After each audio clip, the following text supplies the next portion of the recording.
A paz a todos! Vamos continuar a leitura do livro no capítulo 11. Mercúrio. Estes componentes têm origens centrais elétricas na incineração de resíduos e contaminação de rios e lagos por garimpos. Assim como o chumbo, quando grandes quantidades de mercúrio se acumulam no sistema nervoso, é caracterizado o quadro de neurotoxicidade e que pode ser percebido por meio de alguns sinais e sintomas, sendo os principais mudanças bruscas e frequentes de humor, nervosismo, ansiedade e irritabilidade, distúrbios do sono como insônia e pesadelos frequentes, problemas de memória, dor de cabeça e enxaqueca, tontura e labirintite, delírios e alucinações. Arsênico é uma substância que está presente naturalmente no solo, na água, no ar, nas plantas e nos animais. Porém, a contaminação do solo ocorre por poluição industrial e uso de pesticidas. Para entender melhor, é importante observar que há dois tipos de arsênico: orgânico e inorgânico. Os orgânicos tendem a ser menos tóxicos e são encontrados em alguns alimentos, como peixes e crustáceos. E os inorgânicos são encontrados na indústria, em produtos de construção em água contaminada e tendem a ser a forma mais tóxica, contaminando a nossa alimentação. O arsênico inorgânico está presente em água contaminada pela poluição industrial.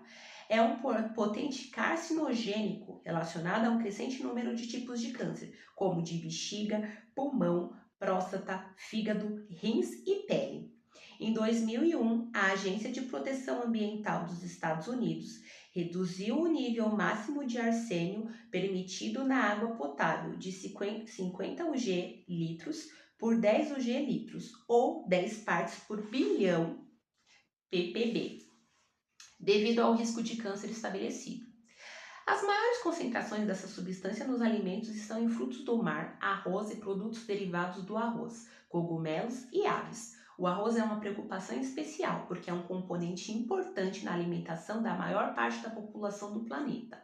Além disso, é muito comum em cereais consumidos por crianças. Pelas suas condições de crescimento e fisiologia, o arroz chega a ter cerca de 10 vezes mais arsênico do que outros grãos. Segundo estudos, a concentração normalmente excede 100 partes por bilhão em arroz, farinha de arroz, bolacha, pastas e cereais matinais. No leite de arroz, essa concentração normalmente ultrapassa 10 partes por bilhão, a quantidade máxima permitida na água potável. Arsênico, além de cancerígeno, está associado a sintomas como lesões nos rins, lesões de pele, fadiga crônica, cefaleia, que é dor de cabeça, risco aumentado de diabetes, redução de QI em crianças, anemia, risco aumentado de prematuridade na gestação, bebês de baixo peso e mortalidade infantil, problemas gastrointestinais. Alumínio é o metal mais abundante na crosta terrestre e, como resultado, comumente entra na cadeia alimentar. Em média, ingerimos entre 10 e 100 gramas por dia. Normalmente, pouco desse metal entra no corpo porque sais de alumínio tendem a combinar com fosfato no trato gastrointestinal e são excretados. No entanto, uma pequena porcentagem é absorvida e, como consequência, a maioria dos tecidos moles contém entre 0,2 e 0,6 ppm. No total, a carga corporal humana desse metal é geralmente entre 50 a 150 miligramas, sendo os maiores níveis em idosos.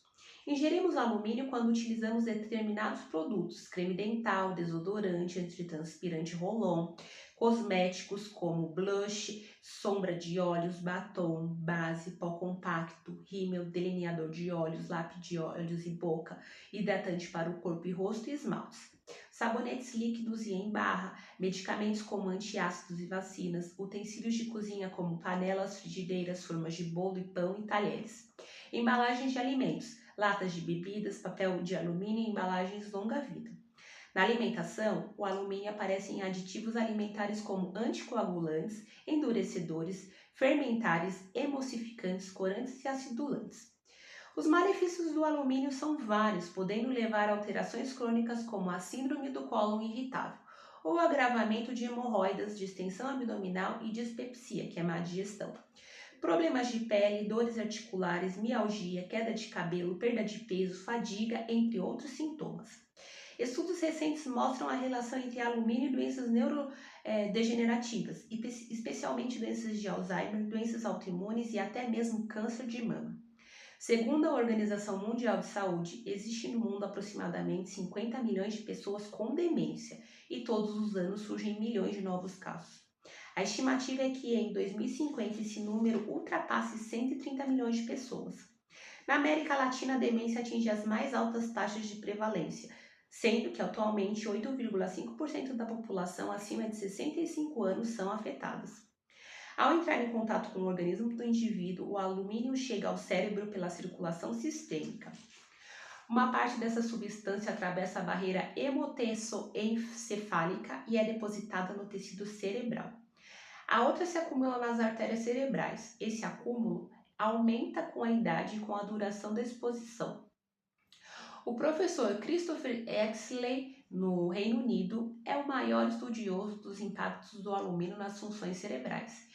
Em 2019, publicou um artigo o alumínio deve agora ser considerado um fator etiológico primário na doença de Alzheimer, em que resumiu a ampla evidência experimental e clínica que implica o alumínio como um fator etiológico primário na doença de Alzheimer. A inequívoca neurotoxicidade do alumínio deve significar que quando a carga de alumínio no cérebro excede os limites de toxicidade, sua contribuição para o surgimento de doenças é inevitável. O alumínio atua como um catalisador para o início precoce da doença de Alzheimer em indivíduos com ou sem predisposições concomitantes, sejam elas genéticas ou não. Vale destacar que a doença de Alzheimer não é uma consequência inevitável do envelhecimento na ausência de uma carga cerebral de alumínio. Deus abençoe por me acompanhar nessa leitura. Amanhã nós continuamos.